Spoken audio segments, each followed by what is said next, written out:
Hello and welcome to News Review from BBC Learning English. I'm Neil. Joining me today is Catherine. Hello, Catherine. Hello, Neil. Hello, everybody. Yes, today we're covering a story from India, which is in the grip of a devastating second wave of COVID.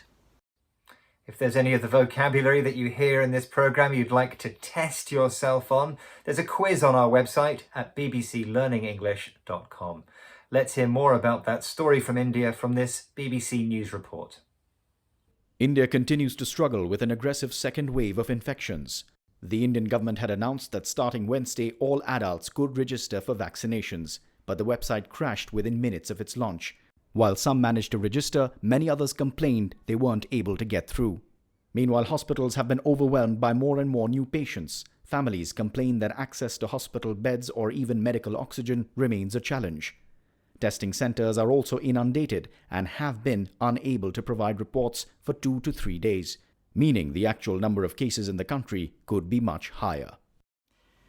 Yes, so a devastating second wave of coronavirus is sweeping across India.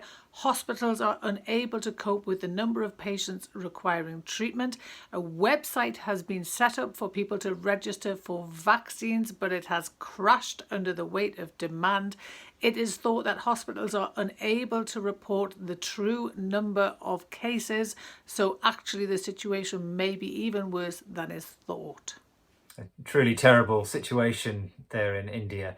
Now, you've been looking at this story and you've picked out 3 useful words and expressions that people can use to help them understand the English being used to discuss this story. Yes, we're looking at choke, dragged its feet, and driving.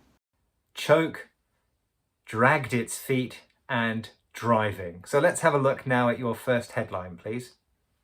Yes, we're starting here in the UK with the BBC. The headline, COVID-19 in India, patients struggle at home as hospitals choke. Choke, stop functioning because of being too full. Yes, okay, so this is a verb spelled C-H-O-K-E, choke. And if you eat food that then gets stuck in your throat and you struggle to breathe, you're choking. Now that's the literal meaning, a blockage in your throat, which means you cannot breathe. What we're talking about here is a blockage in hospitals so they cannot function. There are so many patients in Indian hospitals, they're unable to perform their role properly. So even though choking is connected to an inability to breathe, which is one of the symptoms of COVID, in this headline, that is not the sense of choke we are using. No, it's about being unable to operate because of blockage. So we often use the word choke to talk about traffic, a traffic situation. If the traffic is choked, and we're using the passive verb there, is choked, it means traffic isn't moving because there is too much of it. Yeah, also often used with up. The traffic is choked up. Yes, a phrasal verb, to choke up, again often used in the passive, to be choked up, means it's not working because there's too much, it's overwhelmed. Yeah, now choked up as a phrasal verb also has another meaning which is quite different. It's connected to emotions. Yes, it is. Yes, if somebody says something to you, usually complimentary, that makes you feel like you're going to cry and you can't talk properly because of emotion, you can say, I'm choked or I'm choked up. Yeah, and you can often see people who are choked up making speeches at weddings, for example. Yeah, it's often at a wedding or sometimes a birthday party or an acceptance speech. You see those actors at the Oscars and they can't really speak properly because they're so emotional. They're choked or they're choked up.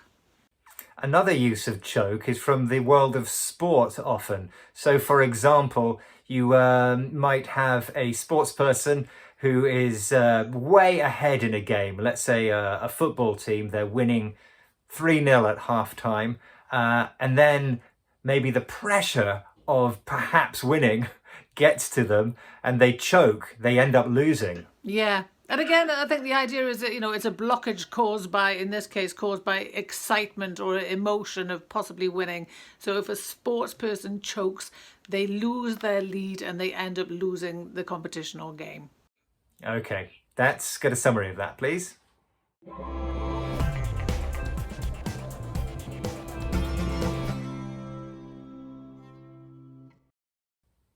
We have another story about this idea of something being choked or choked up about the Suez Canal, haven't we, Catherine? We have, yes, choked in the sense of blocked. And to watch that story, just click the link. Okay, let's have a look at our next headline. Yes, we're now in the United States with CNN. China offered COVID aid to India while US dragged its feet, but Delhi isn't that keen. Dragged its feet, responded slowly. Yes, a three-word expression this time. First word, dragged, D-R-A-G-G-E-D. Second word, its, I-T-S. And the third word, feet, F-E-E-T. Now, if you drag something, you pull it along. It's usually on the ground. You don't have wheels. It can't move itself. You just pull it. Now, if something has feet and you're dragging it, it means it's not using its feet, or it's not using its feet properly. Think of a time, Neil, when you have to take your children home from the park and they don't want to go home. They want to play in the park. How do they behave?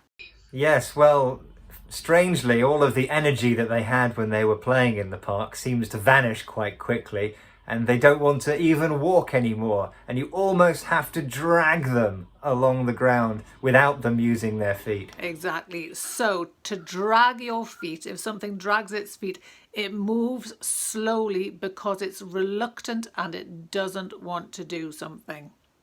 Now, this is a very informal and idiomatic expression, but it's one that we use a lot. The alternatives are slightly too formal sounding, aren't they? Well, yes, you've got things like prevaricate or what's the other one? Procrastinate. Procrastinate, yeah. And they mean the same thing, not do something because, or take a long time to do something because you don't want to do it.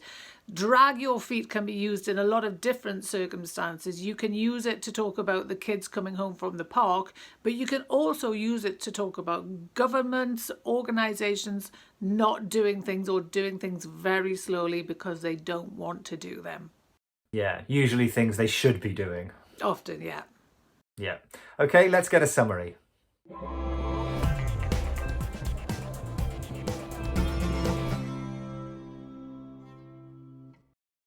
If you would like to see another story about COVID and vaccines and what's happening with them, we have the perfect one for you, don't we, Catherine? We do. Just click the link and you can watch it.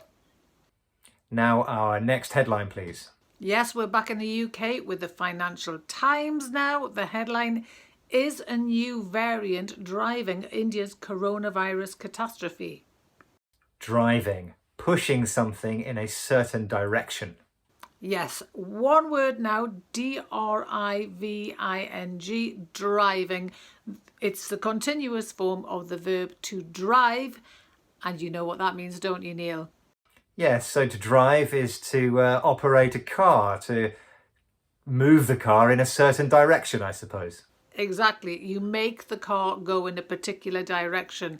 If you drive something, you make it move. There's an idea of control and even force. You're obliging the car to do what you want it to do. So if we take that away from the car and just use it in a wider sense, if you drive something, you make it happen. Yeah, so often used in terms of policy, so perhaps for a company or a government. Yes, I mean, imagine a business that it sells things in shops and it decides to go online. You could say that whoever's organising that change is driving the business online. Or you could use it to say that customers are driving a business online. They're driving the change because customers don't want to go to shops. They now want to go online, so they are driving the change. Yeah, and we can use drive with two different particles to make two different phrasal verbs, drive up and drive down, to do with increasing and decreasing. Yes, exactly that. So you could say that coronavirus is driving airline ticket sales down, and you could also say it's driving the use of masks up. Yes. We also see this used in a passive form to describe when somebody is forced into a situation because of something negative. They are driven to something. Yeah. This is often used when people do something they don't really want to do, but is as the result of some pressure. So you could say that, all this work is driving me to drink. I'm drinking alcohol because of the pressure of work. It's quite a common expression, to be driven to drink. That's right, yes, or to be driven to insanity or something like that, It's something quite- negative. Yeah, dramatic expression actually, yeah. Yeah. Okay, let's get a summary.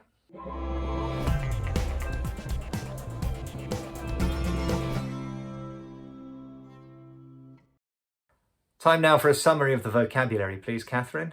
Yes, we have choke, stop functioning because of being too full, dragged its feet, responded slowly, and driving, pushing something in a certain direction.